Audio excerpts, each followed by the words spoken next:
Pemirsa, upaya Hogi Minaya mengejar dan memepet sepeda motor pelaku penjamretan berujung fatal karena pelaku penjamretan terjatuh dan juga tewas.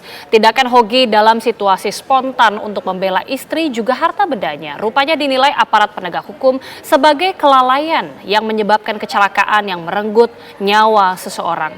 Apa dalih pengenaan pasal ini? Selengkapnya dalam Benang Merah. Pepet jamret tersangka lalu lintas.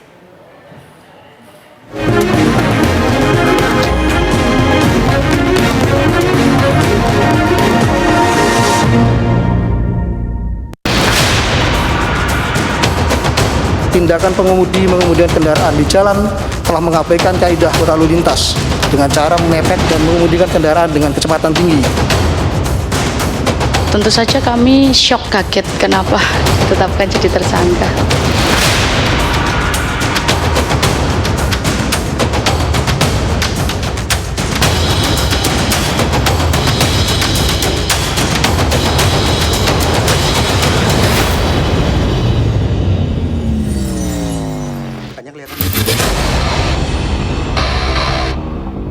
Hogi Minaya bak sudah jatuh tertimpa tangga.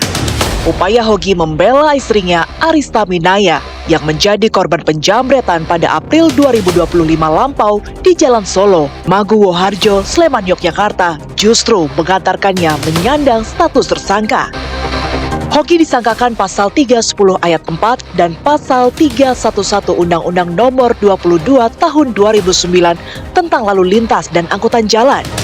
Itulah permulaan kasus hukum yang dialami Hogi sebelum viral dan menuai atensi khalayak. Pada waktu kejadian itu saya mengendarai sepeda motor dari Pasar Patok, Jogja untuk mengambil jajan pasar. Suami saya mengendarai mobil dari Berbah mengambil jajan pasar juga.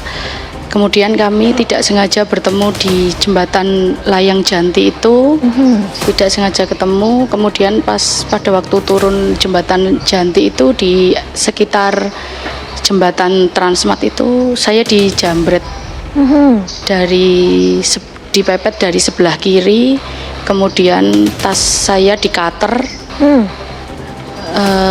dibawa sama jambretnya. Spontan saya berteriak jambret, kemudian suami saya dengan spontan mengejar jambretnya itu dan dipepet sama suami saya agar berhenti, tapi karena tidak mau berhenti, jambretnya memacu kecepatan lebih tinggi lagi, kemudian menabrak tembok itu lalu terpental ke jalan raya. Dalam peristiwa ini sebenarnya ada dua peristiwa yang ditangani. Pertama, jambretnya sendiri diproses di reskrim, tapi karena itu sudah meninggal dunia demi hukum maka di SP3.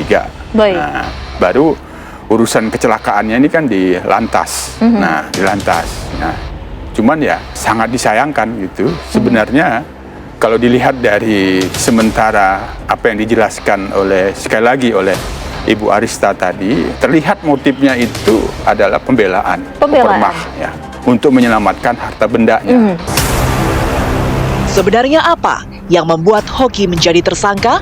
Diketahui spontanitas Hogi yang berusaha menghentikan pelaku dengan mengejar, lalu memepet kendaraan pelaku hingga pelaku terjatuh dan tewas inilah yang kemudian menggeser konstruksi hukum dari kriminal, yakni penjamretan, menjadi kecelakaan lalu lintas.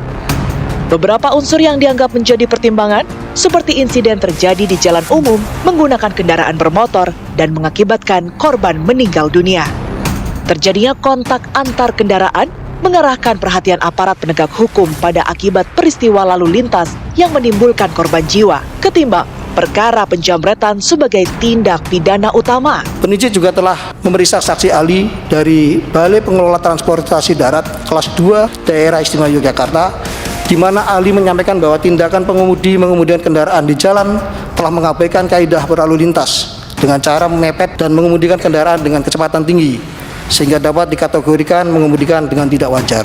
Kalau kontak itu kami ketahui setelah ada di kantor polisi ya Mbak, karena suami saya ngecek untuk mobilnya, dicek juga sama Pak Polisi, di sebelah pintu penumpang itu ada bekas setang ya, tapi kalau dari dalam mobil itu suami saya nggak merasakan ada body contact karena Mungkin getarannya beda kalau di dalam Iya. mobil ya. Tentu saja kami shock, kaget kenapa ditetapkan jadi tersangka. Hoki terang saja tak habis pikir mengapa dirinya justru dikenakan pasal kecelakaan lalu lintas alih-alih kondisi darurat dan pembelaan diri. Sementara pihak aparat penegak hukum yang sadar betul berada dalam situasi dilematis dan pelik, mereka pun meyakini bahwa apa yang dilakukan Hoki terhadap pelaku penjamretan adalah reaksi spontanitas sebagai bentuk pembelaan terpaksa. Tapi di sisi lain, temuan bukti-bukti di lapangan menguatkan penilaian aparat penegak hukum untuk condong mengenakan pasal laka lantas. Setidaknya dari kronologi yang disampaikan oleh Ibu Arista tadi itu, kalau kaitannya dengan pembelaan dari tindak kejahatan itu kan dua hal yang paling penting. Pertama, menyelamatkan nyawanya. Yang kedua, kalau tidak nyawanya, harta bendanya. Dalam hal ini, penjelasan dari pihak istri tadi itu sebenarnya yang dilakukan oleh pihak suami kan berupaya untuk menyelamatkan harta bendanya. Dalam perlindungan diri kami meyakini bahwa benar perbuatan tersebut merupakan bentuk spontanitas dari Bapak Hoki Winaya sebagai bentuk pembelaan terpaksa. Akan tetapi kami sadari betul batas kewenangan kami sebagai polisi hanya semata mengumpulkan bukti, bukan layaknya kewenangan seorang hakim yang dapat memutus berdasarkan keyakinan. Oleh karenanya, saat kami kumpulkan bukti-bukti, kami buat seterang-terangnya peristiwa tersebut tidak hanya merugikan saudara Hoki dalam perbuatan laka lantas, namun juga hal menguntungkan saudara Hoki dalam perbuatan pembelaan terpaksa. Meski lebih memilih mengenakan pasal laka lantas, namun aparat penegak hukum juga tidak serta-merta mengesampingkan hak yang layak diterima Hoki.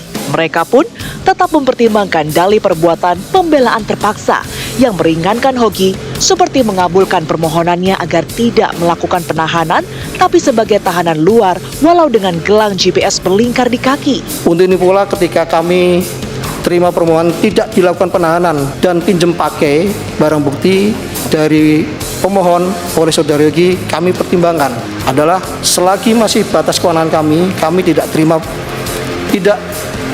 terima permohonan tersebut dan tidak kami lakukan penahanan sedikit pun. Dengan pertimbangan supaya yang bersangkutan tetap bisa melanjutkan aktivitas sehari-hari, berkumpul dengan keluarga, serta menyiapkan dalilnya perihal pembelaan terpaksa. Dan dalam hal ini penyidik kami laporkan pada Bapak, saudara Hoki dan kuasa hukumnya sudah mengerti keterbatasan kami dan berkeyakinan pula proses yang kami lakukan dapat dibuktikan dalil pembelaan terpaksa tersebut di persidangan kelak. Kasus Hoki Minaya yang mengantarkannya dari korban menjadi tersangka memicu gelombang simpati dan kemarahan publik. Mereka menilai tindakan ini sebagai naluri seorang suami melindungi istri juga harta bendanya, bukan kejahatan.